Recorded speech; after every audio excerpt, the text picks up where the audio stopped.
As Jackson police hunt for the unknown suspect responsible for the shooting deaths of a toddler and 2 women, community members say they are heartbroken and outraged. No, I don't know the family, but I do believe that the heart of all of us should be with this family. Humanity is what brings us together. It is just after 10 o'clock on a Saturday night, June 27, 2026, on a quiet residential block called Queen Alexandria Lane in Jackson, Mississippi. Porch lights glow along the street. Somewhere a television flickers behind curtains. It is the kind of block where nothing much happens on a Saturday night, and that is exactly what makes what happens next so hard to comprehend. At 10:10 p.m., a 911 call comes in. The report is simple, almost routine: an aggravated assault. Dispatch sends officers, the kind of call that plays out 1,000 times a year in cities across the country. Someone hurt, someone scared, officers en route to sort it out. Nothing about those 2 words, aggravated assault, prepares the responding officers for what is waiting behind that front door. When they step inside the home, they do not find a fight that got out of hand. They do not find one person hurt. They find something that will haunt this city for months to come. Jackson Police Department Chief Rachel Brackney would later stand in front of cameras and describe that moment in words she did not soften for the public. "This is a heinous crime," she said. "And the person responsible," she added, "was the vilest of human beings." Think about that for a second. A veteran police chief, someone who has almost certainly stood over more crime scenes than she can count, chose those words on purpose. Not tragic, not disturbing, vilest. That is not a word you reach for lightly, and it is not one investigators use unless what they walked into truly earns it. Inside that house on Queen Alexandria Lane, 3 people are dead. Not one victim of a targeted dispute. Not 2 people caught in the wrong place. 3. And among them, a 2-year-old boy. The scene is so severe that even the county's most experienced medical examiner is visibly shaken by it. Hinds County Coroner Jeremiah Howard, a man who has worked as a coroner and deputy coroner for nearly a decade, would later say this was one of the worst scenes he had encountered in all that time. Read that again. 10 years of walking into homes after the worst night of someone's life, and this is the one he singles out. All 3 victims, police confirm, had been shot multiple times. This was not a single act of violence that spiraled. This was overwhelming, deliberate, and merciless. For now, investigators keep the names of the victims close. In these early hours, identities are still being confirmed, families are still being notified, and the department is racing to piece together what happened before word spreads through the neighborhood faster than they can control it. But make no mistake, somewhere out there tonight, people are about to have their lives shattered by a knock on the door, or worse, a phone call they will remember for the rest of their lives. While detectives process the scene, one piece of evidence immediately jumps out. A vehicle is missing. A red 2020 Mitsubishi Mirage, belonging to one of the victims, is gone. Not parked somewhere odd, not left behind, taken. Whoever did this did not simply flee on foot into the night. They got behind the wheel of a dead woman's car and drove away in it. Police do not yet know where that car is. They do not yet know who is driving it. But within hours, that red Mitsubishi becomes the single most urgent lead in an already urgent case. A moving piece of evidence somewhere out there on Mississippi roads, potentially still carrying the person responsible for what just happened inside that home. An hours-long manhunt begins before the sun even comes up. Before we go any further into this case, if you have not already, go ahead and hit subscribe and turn on notifications. We cover cases like this every week, and you will not want to miss what comes next in this one. Now, back to Queen Alexandria Lane. By the time the sun rises over Jackson that Sunday morning, the scope of what happened is starting to settle over the city. This was not a break-in gone wrong. This was not a robbery. Whatever unfolded inside that home came fast, and it came with intent. And here is what makes this case different from so many others detectives have worked in Jackson this year, a city that, according to data compiled by CNN affiliate WLBT, has already logged dozens of homicides in 2026. the overwhelming majority of them shootings. Violence in this city is, unfortunately, not unfamiliar to investigators. But even in a year like this one, something about this scene stops people in their tracks. A mother, a sister, a 2-year-old boy, all three gone, in the same house, on the same night. Who were they? What kind of life were they building inside that home before it was taken from them? And most urgently, who wanted them dead badly enough to walk in and make sure none of them walked out? Those questions are about to lead investigators down a path that stretches from a quiet Jackson neighborhood all the way to an abandoned car in a city park and eventually far beyond the borders of Mississippi itself. But to understand why this happened, we first need to understand who Keyana, Erica, and Camari really were. Before this became a case number, before it became a headline, it was a family. Keyana Weathersby was 25 years old. Her sister, Erica Weathersby, was 30. And Camari Givens, Keyana's son, was just 2 years old, a toddler still learning the shape of the world around him. 3 names, 3 ages, and behind each one, a whole life that ended on a Saturday night in June. Keyana was Camari's mother. Erica was his aunt. But from what their family describes, that word, aunt, barely captures what Erica actually was in that little boy's life. The sisters were raising him together, side by side, 2 young women sharing the work and the joy of bringing up a child. Anyone who has ever leaned on a sister, a sibling, a best friend to help carry the weight of parenthood knows what that kind of partnership means. It is not just convenience, it is trust. It is 2 people deciding that this child belongs to both of them in every way that matters. Their brother, DeMarco Bailey, spoke to CNN affiliate WAPT in the days after the murders, and his words cut straight through the noise of headlines and press conferences. He described his sisters as kind and hardworking. Not extraordinary in the way true crime stories sometimes flatten victims into saints. Just kind, just hardworking. Just 2 young women doing what so many young mothers and aunts across this country do every single day, showing up for a child. "I just need justice," Bailey said. "Not only for my sisters, but my nephew. He's only 2.5 years old.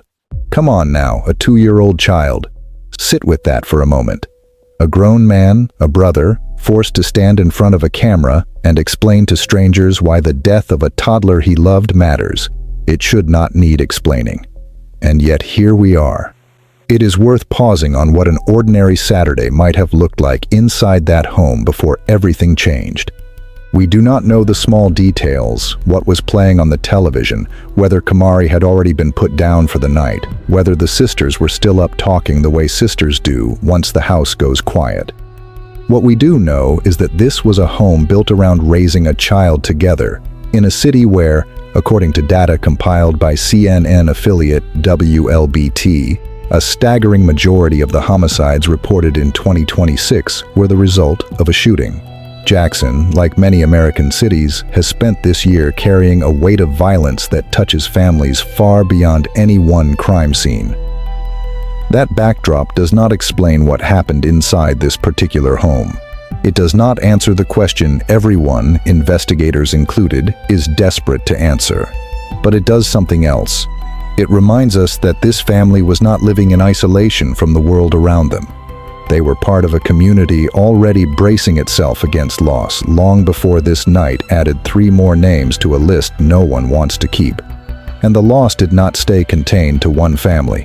It rippled outward, all the way to the mayor's office. Jackson Mayor John Horn released a statement in the days following the murders, and his words carried the weight of a city leader trying to hold together both grief and resolve at the same time. "We will continue working every day to ensure that everyone responsible is brought to justice," he wrote. "This effort will continue. My prayers are with the family and loved ones who are carrying this loss." He did not stop there. "This behavior is a bad stain on all the good that is going on in our communities," Horn said. "We will not accept violence as a way of life in Jackson. We are going to confront this head-on and do the work necessary to make our city safer." Those are not just the careful words of a politician managing a crisis. They are an acknowledgement that what happened to Keyana, Erica, and Camari was not just a private tragedy behind closed doors. It became a public wound, one the entire city felt. But grief alone does not answer the question that keeps circling back, the one investigators refuse to speak out loud just yet. Why this family? Why this home? Why a 2-year-old boy? Because here is what makes this case different from so many of the shootings that have marked Jackson this year. This was not random. Somewhere in the story of Keyana and Erica Weathersby, someone had a reason, real or imagined, to walk into that home and make sure none of them walked back out. 2 sisters who chose to raise a child together. A little boy who will never get the chance to grow up, and somewhere out there, someone who knew this family well enough, or hated them enough, to end all 3 lives in a single night. The manhunt that followed would eventually lead investigators to a stolen car, to a series of arrests that unfolded over days, and to a discovery that would only deepen the mystery of who these people were to each other. To understand where that manhunt led, we have to go back to the hours right after police realized this was no ordinary crime scene. By the time Sunday morning breaks over Jackson, the crime scene on Queen Alexandria Lane is still active. Crime tape stretches across the front yard. Investigators move in and out of the house in gloves and booties, cataloging a scene coroner Jeremiah Howard has already called one of the worst he has seen in nearly a decade. But outside that house, a second investigation is already racing forward, and it is moving fast. Somewhere out there, on the roads of Mississippi, is a red 2020 Mitsubishi Mirage that does not belong to whoever is driving it. Police confirm the vehicle was taken from the scene during the crime itself. Whoever committed this attack did not vanish into the night on foot. They got behind the wheel of one of the victim's own cars and drove away in it, which means that somewhere in this city, that car is either still moving or it has already been abandoned. And either way, it is the clearest thread investigators have. An hours-long manhunt unfolds. Officers fan out. Descriptions of the vehicle go out across the department. This is the tense, uncertain phase of any investigation like this one. The hours where a city holds its breath, where every red sedan on the highway gets a second look, where investigators know that the person behind the wheel could still be armed, could still be dangerous, and could still be close. Then, a break. The Mitsubishi is found, abandoned in Manhattan Park in North Jackson. Not hidden, not destroyed, left behind. Investigators begin processing it immediately, pulling whatever evidence it might hold, fingerprints, fibers, anything that can turn an abandoned car into a name.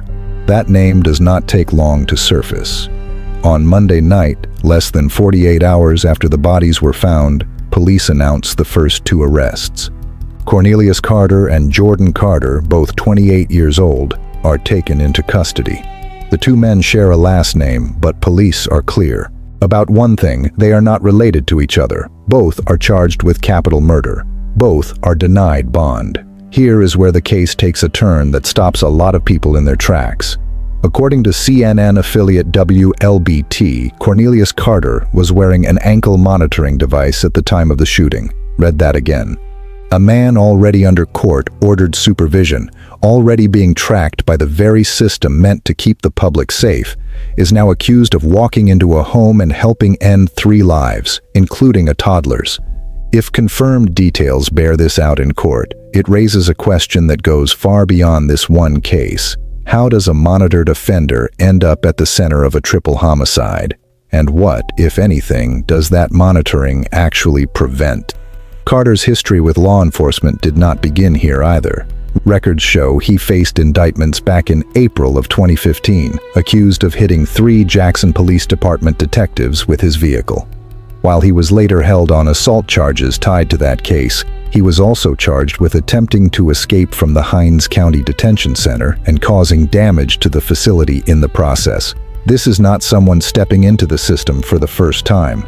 This is someone the system has encountered again and again. Cornelius Carter now faces an additional charge as well, being a convicted felon in possession of a firearm, a detail that only deepens the picture of a man who, by every account on paper, should not have had access to a weapon at all. His co-defendant, Jordan Carter, carries his own history. Court records show he was indicted in April of 2017 on charges including aggravated assault, kidnapping, and carjacking. 2 men, unrelated by blood, but each arriving at this moment with a trail of violent allegations behind them. But the arrests do not stop there. Days later, a third suspect is taken into custody, Michaela Young, 25 years old. She is arrested on a Tuesday, makes her initial appearance in court the following day, and like the 2 men before her, is denied bond. She too is charged with capital murder. Young's arrest adds a different kind of question to a case that already has plenty of them. 2 men with documented histories of violence is one thing.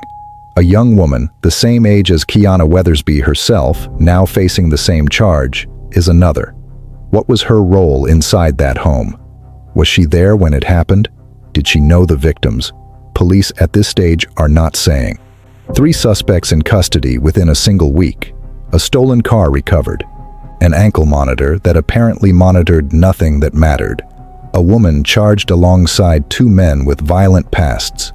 For a city desperate for answers, this should feel like the case closing in on itself. Except it is not over. Not even close. Because Chief Brackney, even as these arrests mount, continues to say the same thing publicly, that there are other persons of interest still out there. The net investigators have cast is wider than 3 names. Someone else is still unaccounted for. Someone who, as the coming days will reveal, is not even in the state of Mississippi anymore. The question that started this case is still sitting there, unanswered, and it is about to get more complicated, not less. 3 people are now behind bars. But the why, the reason someone wanted this family dead, remains locked somewhere investigators have not yet reached. And the 4th arrest, when it comes, will happen hundreds of miles from Jackson, in a place no one expected to find the answer. 3 suspects in custody, a stolen car recovered and processed, a city holding onto the hope that the worst of this case is behind it. And then, Chief Rashal Brackney steps in front of the cameras one more time and says the sentence that reshapes everything. Officials would not comment or speculate on motive, she tells reporters, but she is clear about one thing. This was a targeted attack, not random. Sit with the weight of that phrase for a moment because it changes the entire shape of this case. Random violence is horrifying in its own way, a stranger, a wrong place, a wrong time. But targeted means something else entirely. It means someone chose this house. Someone chose Keyana. Someone chose Erica. And whether by intention or by proximity, someone's choices that night meant a 2-year-old boy did not survive it either. A targeted attack means this was not a burglary that spiraled out of control. It was not a random act of violence that happened to land on this particular street, in this particular home. Somewhere in the story of this family, someone had a reason, in their own mind at least, to walk through that door. But here is where the case becomes frustrating for anyone hoping for a clean answer. Police will not say what that reason is, and just as pointedly, they will not confirm whether there was any known connection between the victims and the suspects already in custody. Not a business dispute, not a romantic entanglement, not a family feud, nothing. Investigators are keeping that part of the picture locked down, either because they genuinely do not know yet, or because revealing it could compromise a case they are still building. That silence is not incompetence. It is often how the strongest cases get built. Prosecutors do not want to tip their hand before trial, and detectives do not want to hand a defense team a narrative to pick apart. But for a family desperate for answers, and for a public trying to make sense of how a toddler ends up among 3 gunshot victims, that silence is its own kind of unbearable. And just when it seems like the case might slow into a waiting game of court dates and pre-trial hearings, it takes another turn. A 4th suspect is arrested. Not in Jackson, not even in Mississippi. This arrest happens in Texas, hundreds of miles from Queen Alexandria Lane, and the suspect is brought back to face a capital murder charge, just like the 3 arrested before them. Think about what that distance implies. Whoever this 4th person is, they did not stay close to home after June 27th. They did not wait around Jackson hoping the case would go cold. They moved, cross state lines, put real distance between themselves and the scene of the crime.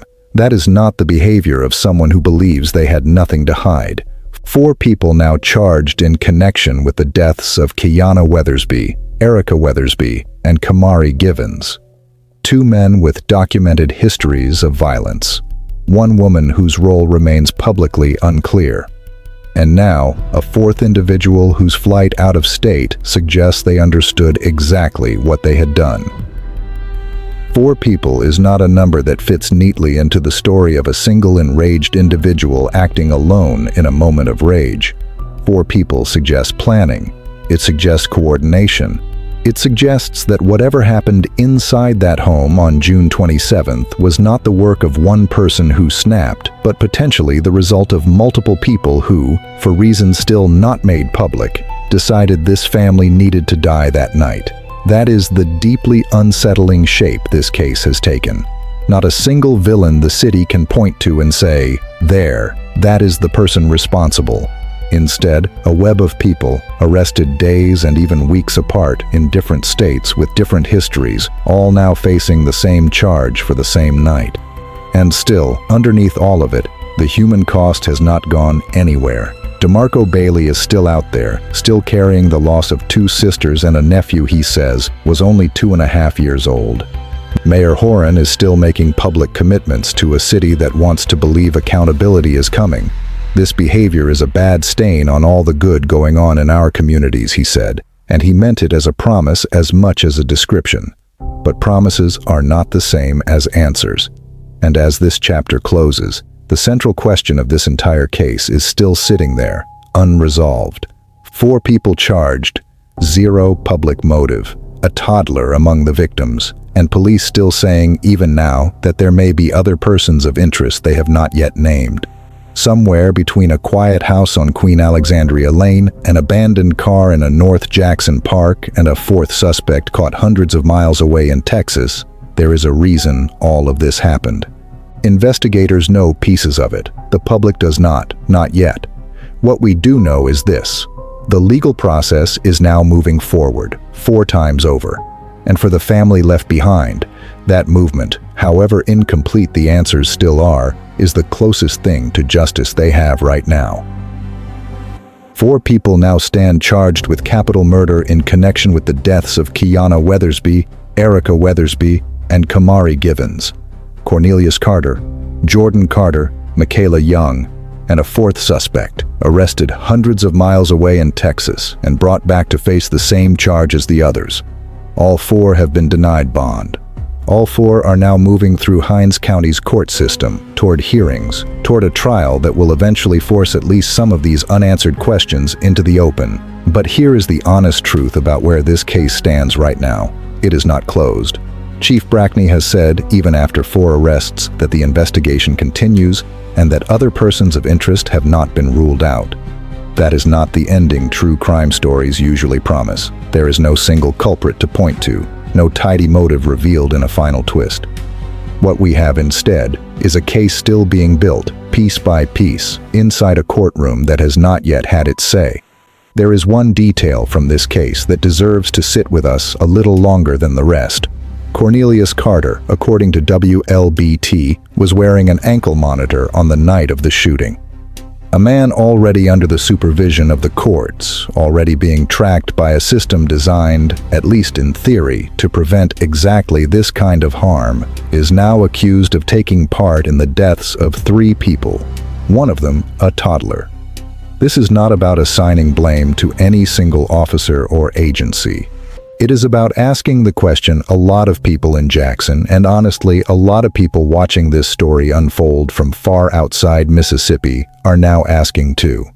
What does supervision actually prevent if this is what happened while someone was under it? That question does not have an easy answer. But it is one worth asking out loud, because accountability only means something if the systems built to provide it are actually examined when they fail. Through all of this, through the arrests, the court dates, the procedural updates, one voice has remained the emotional center of this entire story, and it belongs to DeMarco Bailey. He is the brother who lost 2 sisters and a nephew in a single night. the man who stood in front of a camera and asked the only question that has ever really mattered here. "Not only for my sisters, but my nephew," he said. "He's only 2.5 years old. Come on now, a 2-year-old child." That question was never really addressed to the cameras. It was addressed to whoever is responsible. And it remains, even now, the truest summary of what this case is actually about. Not statistics, not charges, not court filings, but a family that will spend the rest of their lives with an empty space where 3 people used to be. Mayor John Horn's words from the days after the murders still hold too. "This behavior is a bad stain on all the good that is going on in our communities," he said. "We will not accept violence as a way of life in Jackson." Those words were spoken in the rawest days of this case, but they were never meant to expire once the news cycle moved on. They were a commitment, one the city and the family watching from the inside of this tragedy will be holding Jackson to for a long time. It is worth stepping back one more time to remember what this case actually is. Underneath the arrests and the legal terminology and the press conferences, this was a targeted, violent act that took a mother, a sister, and a 2-year-old boy from a family that was simply trying to raise him together. 2 young women who shared the work of motherhood between them. A little boy who will never get the chance to grow past 2 years old. And a community left asking how something this deliberate could happen to a family this ordinary, this loving, this undeserving of what came through their door that night. There is no way to make this story end cleanly because it has not actually ended. The courts still have work to do. Investigators say they are still looking. Somewhere out there, the full truth of why this family was chosen that night has not yet been spoken publicly, and it may not be for a long time. What we can say, honestly, is that 4 people are now facing consequences for what happened inside that home, that the case remains open, and that justice, while sought with everything this family and this city have, is still being written, one hearing at a time. Keyana Weathersby, Erica Weathersby, Camari Givens, a mother, a sister, and a 2-year-old boy, whose names deserve to be remembered for who they were, not just for how they died. If this case develops further, we will be following it closely, so stay subscribed, and we will bring you the truth as it continues to come out.